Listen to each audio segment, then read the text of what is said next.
Good morning everyone, welcome back to my mini vlog. তো সকালবেলা আজকে মা জলখাবারের জন্য ডিম টোস্ট বানিয়েছিল, আর আজকে অনেক দিন পর ডিম টোস্ট খেলাম, জানো তো, আর ভীষণ সুন্দর হয়েছিল খেতে।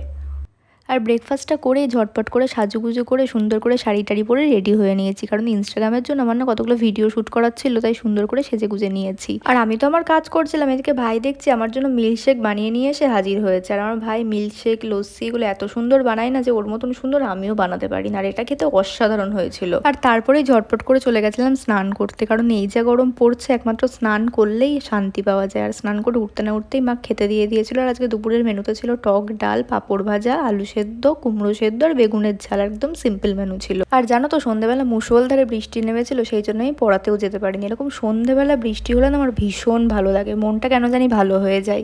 আর এর মধ্যে মাকে বললাম একটু গরম গরম চা বানাতে, মা চা বানিয়েছিল, সন্ধ্যেবেলা চা বিস্কুটই খেয়েছিলাম। আর এই সুন্দর ওয়েদারে ভাত ডাল খেতে না আমার একদম ইচ্ছা করছিল না, তাই দুপুরকার ভাত তো ছিলই, তাই দিয়ে সুন্দর করে বানিয়ে নিলাম ভাত ভাজা। আর খেতে জানো তো ভীষণ টেস্টি হয়েছিল, নিজে বানিয়েছি বলে বলছি না, সত্যি খেতে ভীষণ সুন্দর হয়েছিল। আর আজকে এইটুকুই, দেখা হবে পরের ভিডিওতে, সবাইকে বাই।